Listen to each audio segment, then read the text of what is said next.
I publicly exposed my ex 29 male at his birthday party for cheating on me with a minor. Now his family says I'm the one villain. I'm 25, and for almost 3 years, I thought I had built something real with someone I truly loved. My ex, who's 29, wasn't just a boyfriend. He was my partner in every sense of the word. We lived together, shared a dog we both adored, talked about getting married, buying a house, building a life. I wasn't half in. I was ride or die for this man. I stayed when things got hard.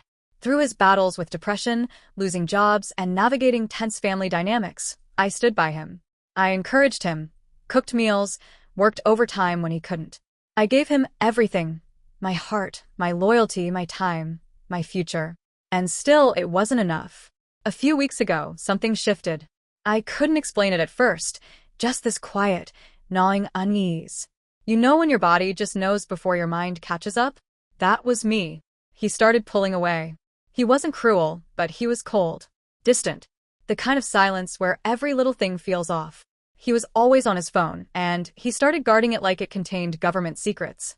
Face down on the table. Passwords changed. Going to the bathroom with it. Sleeping with it under his pillow.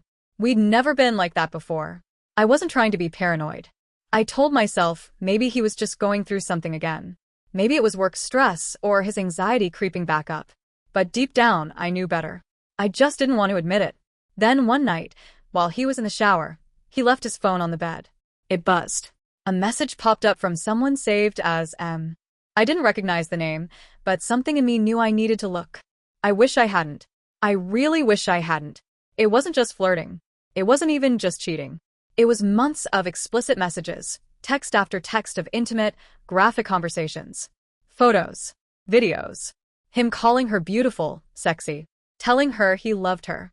That she was his escape, his real peace, the person he wished he could be with openly. I was shaking. But that wasn't even the worst of it. She was 17. She told him. Plain as day. You know I'm only 17, right? And he responded he acknowledged it. He said, just a few more months and no one can touch us. I felt sick. I still feel sick when I think about it. This man, the one I trusted with my life, the one I thought I would marry, he was grooming a teenager. Behind my back. Under the same roof. In our home. When he came out of the shower, I was already crying. Asked him directly. I didn't even yell. I couldn't. I was too broken. I said, "Who is M?" And he knew. He looked at me and immediately started scrambling for excuses. Said I misread the messages. That she was joking about her age. That it was just fantasy, and I was overreacting. Overreacting? To a 29-year-old man having a sexual relationship with a minor? To being betrayed in the worst, most revolting way imaginable? No. I wasn't overreacting. I was done. I left that night. I packed a bag, took our dog, and walked out the door. I haven't looked back. I haven't spoken to him since. He tried reaching out a few times, but I blocked him on everything. Socials, phone, email. I don't want explanations. I don't want apologies. I want distance, clarity, and peace. What he did wasn't just cheating. It was predatory. It was wrong on every level. And it broke something in me that I don't know if I can ever fully fix. But I'm trying. Some days I feel okay. Other days, I feel hollow, like I wasted years of my life on someone who turned out to be a stranger wearing the face of the man I loved. But every day, I remind myself that I got out, that I listened to my gut, that I protected myself, and I protected that girl too, even if she never knows it. To anyone who's been in a situation like mine, believe yourself. Don't let anyone gaslight you out of what you know is real. You don't have to wait for proof to feel like something's wrong. If something feels broken, it probably is. And you don't owe loyalty to someone who would betray you at your core. I deserved better. I still do. He had a birthday coming up and his friends planned this whole thing at a local bar, one of his favorites. I wasn't invited, obviously, not after what happened. But I knew about it. A mutual friend slipped up in a group chat I hadn't left yet. And something inside me said, no, he doesn't get to pretend nothing happened. He doesn't get to smile and be celebrated like he didn't destroy lives. So I went. I dressed nice. Not for him, never again for him, but for me. Like armor. I showed up a little late, waited at the back, watching him laugh with people who had no idea what kind of man they were toasting. He was radiant, grinning, drinking, giving hugs. Like everything was normal. He saw me eventually. His smile faltered, just a bit. But I smiled back. Walked right up, calm as anything. I let him think I was just there to talk. Maybe to forgive. Maybe to play nice. Then I stood up. Tapped my glass with a knife. Cling, cling, cling, and the chatter died down like a slow wave. I took a deep breath. My hands shook, but I didn't let anyone see it. Happy birthday, I said. To the man I thought I knew. There were some awkward chuckles. Until I kept going. To the man who cheated on me for months. Who called me paranoid. Gaslight me. Made me question my sanity while he was sexting a 17-year-old girl behind my back. It was like the room froze. He stood there, pale. Frozen mid-laugh, drink halfway to his mouth. I didn't stop. To the man who said, just a few more months and no one can touch us. Who planned to wait until her birthday like that made it okay. A few people gasped. One woman muttered, Jesus Christ. Someone else dropped their phone. I read one of the messages aloud. Just one. It was enough. I said I had screenshots. That I had gone to the police. That this wasn't petty heartbreak, it was criminal. I looked right at him when I said I hoped he rotted. He stormed out. No one followed him. Some people looked stunned. Some whispered. A few avoided eye contact like they didn't want to admit they'd been clapping for a predator 5 minutes earlier. Later, some messaged me. Told me I was out of line. That I shouldn't have made a scene. That I ruined his life. One friend even had the nerve to say, you embarrassed him in front of people who didn't need to know. Oh. People didn't need to know they were friends with someone who groomed a teenager? I think they did. His mother even texted me. Told me I was vindictive. That I should have let the police handle it quietly. That making a spectacle wasn't classy. Classy? That word nearly made me laugh out loud. Like what he did was some messy breakup drama instead of a literal crime. But here's the thing, maybe it was vindictive. Maybe I was angry. After everything he did, not just to me, but to that girl, how could I walk away silently? How could I sit by while he drank and danced and opened presents like he wasn't filth? I wasn't going to be silent. I'm not ashamed of how I did it. I left the bar that night and didn't go back to our apartment. I'd already packed the essentials, and my best friend had a place waiting for me. I've been staying with her ever since. She's been my anchor, feeding me, letting me cry, keeping the lights on when I wake up gasping from nightmares. I brought the dog with me. Thank God, he's registered in my name. At least I didn't have to fight for that. At least one good thing came with me. Sleep's hard. I can't lie about that. My brain won't shut off. I replay everything.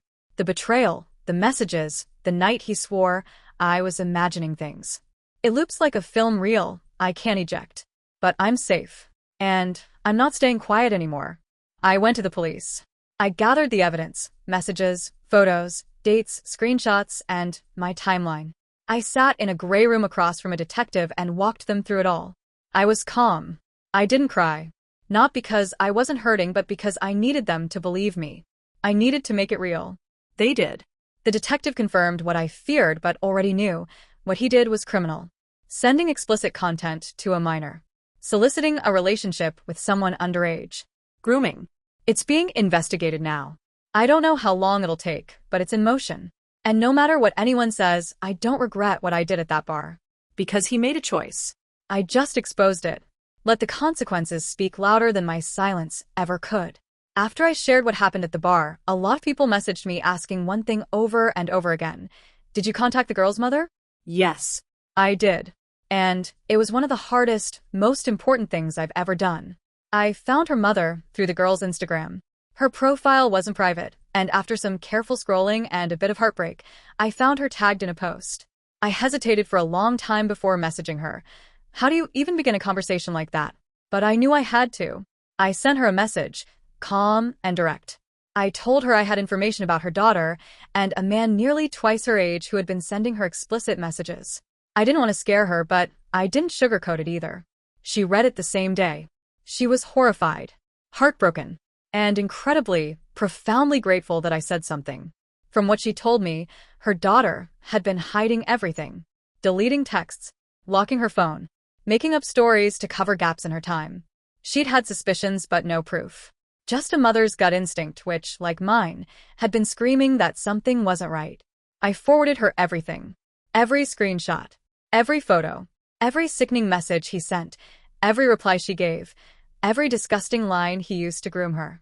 I also gave her the name of the detective I had spoken to and encouraged her to get involved. She did. She's in touch with the police now. And most importantly, her daughter is safe. I've chosen to respect their privacy beyond that. She's just a kid.